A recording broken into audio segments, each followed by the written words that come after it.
I have brought part 2, chapter 5, Euclid's Geometry, standard 9, class 9, subject maths by your Sonali ma'am. Now this part I have included exercise portion.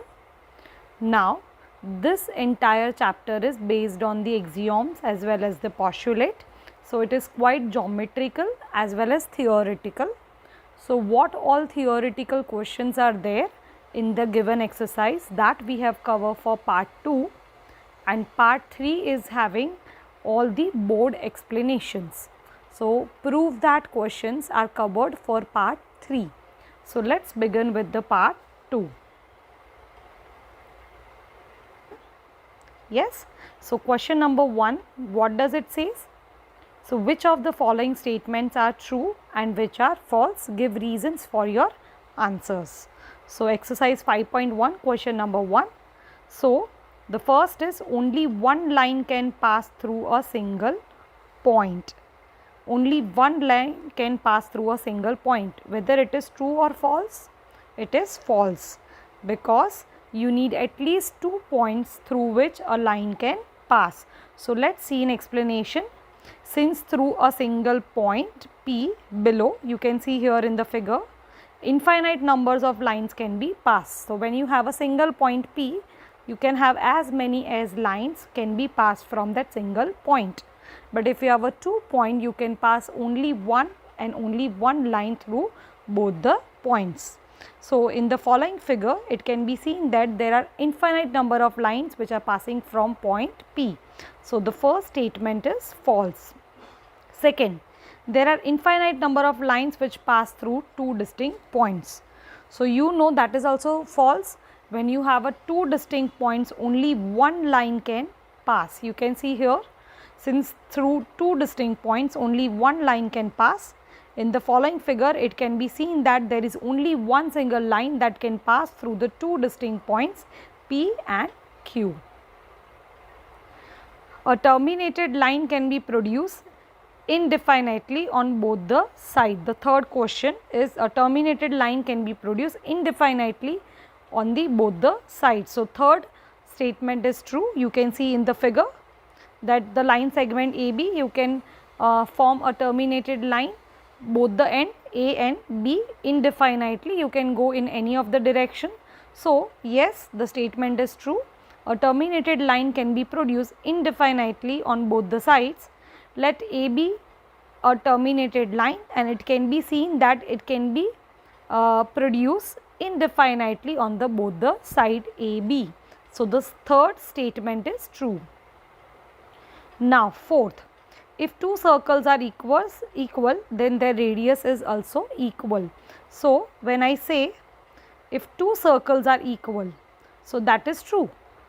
Only if their radius is same, their circle should be equal, or then their circle could be equal. So yes, with the same radius, their circles are going to be equal or same or similar. So yes, the fourth statement is true. So here we see the explanation. If two circles are equal, then their center of circumference will coincide, and hence the radius will be also equal. Let's see the fifth one. In the following figure, if AB is equals to PQ and PQ is equals to XY, then AB is equals to XY. Now it's very easy. Suppose AB is equals to PQ, that means they both are 5. Let's assume that they are 5 centimeter. And it is also said that PQ is equals to XY. So automatically XY also turn 5 centimeter. So you can say that AB is also 5, PQ is also 5, and XY is also 5. That means AB is equals to XY, which is true. Let's see the explanations. So the fifth statement is, it is given that AB and XY are two terminal lines and both are equal to the third line PQ. So Euclid's first axiom states that the things which are equal to same thing are equal to one another. So line AB is equals to PQ and PQ is equals to XY. Hence you can say that AB is equals to XY will be equal to one another. Now question 2. Give a definition for each of the following terms. Are there other terms that need to be defined first, what are they and how might you define them. So here are the 5 definition. You need to give their definition, but before that you need to understand other basic terms. So we will understand those basic terms. So solution for 2 is, so these are the definition that you have to understand and you have to memorize. So before we learn parallel lines, perpendicular lines, line segment, radius of circles and square, let's look to the basic terminology. The first terminology is point. That is a small dot made by a sharp pencil on the sheet paper gives an idea about the point. So you just have a sharp pencil and keep a dot. So that is called the point. A point has no dimension, it has just a position. You can just show a dot with the position, but no without the dimension. Let's talk about the lines. Now what do you mean by line? A straight crease obtained by folding a paper. Now you simply fold a paper, what you obtain is called the line. A straight string pulled at its two ends and the edge of ruler are the some close examples of geometrical lines. You just see the scale and just see their edges, so they are the lines. Now the basic concept about the line is that it should be straight and that it should be extended in definitely both the direction. So then that you can say that the straight line which extended at the both ends or the terminal point is also known as line. Now let's talk about what is plane. The surface of the smooth wall or the surface of sheet of paper are close examples for the plane. So something which is very without anything over it is called the plane. Now let's talk about the ray. So a part of line L which has only one end point A and contains the point B is called ray AB. So one end point and other is non-terminating point which is known as ray. Now what do you mean by angle? An angle is a union of two non-collinear rays with the common initial point. So let's just give an example. Suppose ray AB and ray AC. They both are the rays which are non-collinear and they have an initial common point which is A. So you can say that it forms the angle BAC. Now let's talk about the circle. So what is circle? A circle is a set of all those points in the plane whose distance from the fixed point remain constant. That means they have a radius. Now what is radius? Radius is the distance between the center to the point through which we have drawn the circle, that is known as the radius. So circle is a set of all those points in a plane whose distance from the fixed point, which is the center, remains always constant. The fixed point is called the center of the circle. Now what do you mean by quadrilateral? A closed figure made of 4 line segment is called the quadrilateral. Quad, that means 4, and lateral, that means 4 sided. So now here we will start with the answer 2, which is the parallel lines. The first definition is parallel lines. You can see in the figure there are 2 parallel lines L and M, and they both have the equal distance between all those points. Now just remember, parallel line will always run parallel with each other, but at the same time they will never meet their path. So if the perpendicular distance between 2 line is always constant, then these are called the parallel lines. Now perpendicular distance, that means the perpendicular lines which forms 90 degree. In other words, the line which never intersect with each other are called the parallel lines. To define parallel lines, we must know about the point, lines and distance between the lines and the point of intersections. So what is a point of intersection? When 2 lines meet each other at certain point, it is called the point of intersection. Now perpendicular lines. If 2 lines intersect each other at 90 degree, as you can see in the figure, L and M intersect or they meet at a point where the angle formation is of 90 degree, then these lines are called the perpendicular lines. We are required to define the line and the angle before defining perpendicular lines. Now line segment. A straight line drawn from any point to the other point is called the line segment. And to define a line segment, we must know about the point and the line segment, which is PQ. Okay. So, PQ is a line segment which has definite measure. Now, line segment you can measure whether it is 5 centimeter, 10 centimeter or more or less, but line is never ending or it is non-terminating. Now, what do you mean by radius of circle? As I discussed earlier and you have also studied in your previous classes, it is a distance between the center of a circle to any point lying on the circle. So, it is the exact distance from the center to the point which is there on the circle. To define the radius of circle, we must know that about the point and the circle. So, here you can see in this figure the radius. You can also find the center of the circle and through which the distance, it is a distance, radius is a distance between the center of the circle and the other point which is there on the circle, that is called the radius. Now, you must be knowing that the diameter is always the double of the radius. When you multiply your radius with 2, you always get the diameter. Square. Now, we all have drawn and done the activity in our previous lower sections. What is square? So, square, that means all 4 sides are equal.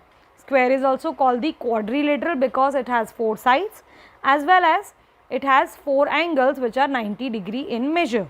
So, a square is a quadrilateral having all the sides equal length and all the angle of a same measure which is 90 degree.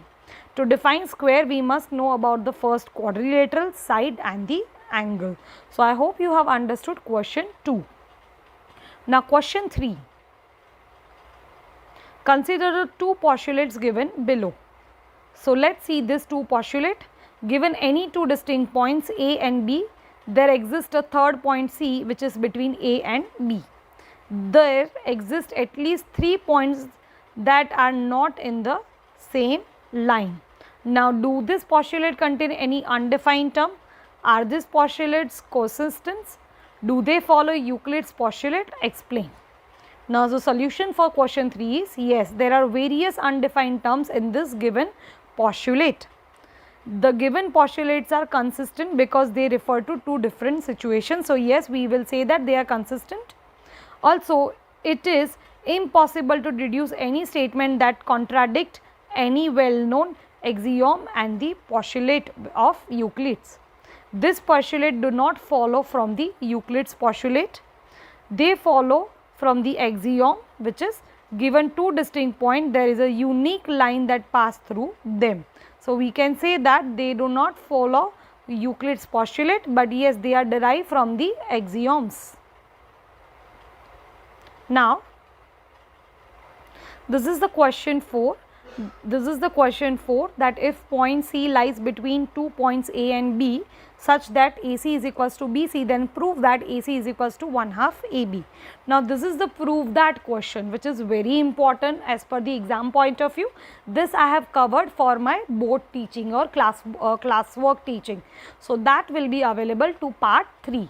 So, here we will skip it. We are only covering the theory part for part 2. So, question number 4 as well as question number 5 as well as question number 6, they are available in the part 3 which includes the board teaching. So, here we will only cover the theoretical parts. Let's go ahead. Now, question 7. Why is axiom 5 in the list of Euclid's axiom considered a universal truth? Note that the question is not about the 5th postulate, it is about the 5th axiom. So, first let us know what 5th axiom states. It states that the whole is always greater than part. Now, you know this thing. Okay. Now, I will give you just example that Ahmedabad is the part of Gujarat as well as Gujarat is a part of India. So, now you know that India is going to be greater than Gujarat as well as Gujarat is going to be greater than Ahmedabad. So, yes, we can say that. So, axiom 5 what says that whole is always greater than the part, which complies true. Let us see seeing examples. So, the axiom is known as a universal truth because it holds the truth in any of the field and not just in the field of mathematics. Let us do 2 cases. one in the field of mathematics and one in the other. So case 1, let T represent the whole quantity of only A, B and C. They are just a part of T. That means T is made up of A plus B plus C. Now clearly T will be always greater than all the parts A, B and C. Therefore, it is rightly said that the whole is always greater than the part. Now let's see the case 2, which I have already explained giving example of Ahmedabad, Gujarat and India. Here let's consider the continent Asia. Then let's consider a country India which belongs to Asia. India is a part of Asia and it can be also observed that Asia is always greater than India. That is why we can say that whole is always greater than the part. Now this is true for anything in the part of word as well as in the part of mathematician. So example 7 is logical as well as theoretical question. Now here is the exercise 5.2. It has only 2 questions. Now let me tell you, you just have to understand this 2 question and you have to write in your notebook. Now I will be sharing this PDF along with all these 3 videos. You will just mention any solution. You don't need to mention both the solution. We will always go with the easier solution. And the solving questions, question number 4, question number 5, question number 6, they are there. Again and again I am telling, they are there with the part 3. So question number 1, exercise 5.2. How would you rewrite Euclid's 5th postulate so that it would be easier to understand? So solution is, now the axiom can be described in 2 ways. So first is, there is a line through P which is parallel to L. Okay, so there is a point P through which I will draw a line which is always parallel to L, and there is only one such line, because if you draw a point P, you can only draw a single line which is passing through the P and which is parallel to L. So that is the easier solution. Now we will not consider the lengthy solution because this is a question that you have to just understand that any line which is parallel to another line which have only one point through which it is passed. So you just have to understand the easier solution of Euclid's fifth postulate. You can see here in the figure that there is a line M which is passing from point P and it is parallel to line L, but we will only consider the easier solution here for better understanding. Now question number 2. Does Euclid's 5th postulate imply the existence of parallel lines? Explain. Yes. So if a straight line L falls on 2 straight lines M and N such that the sum of the interior angles on one side of L is 2 right angles, then Euclid's 5th postulate, the lines will not meet on the side of L. So that is the easier solution, the fifth one you can see here. Next we also know that the sum of interior angle on the either of the side line L will be always 2 right angles, because when you add the interior angles, they are always 180.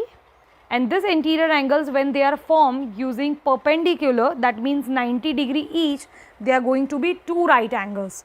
Therefore, they will not meet on the other side too. So the lines M and N will never meet and are therefore parallel to each other. For your better understanding, I would like to show you a figure here.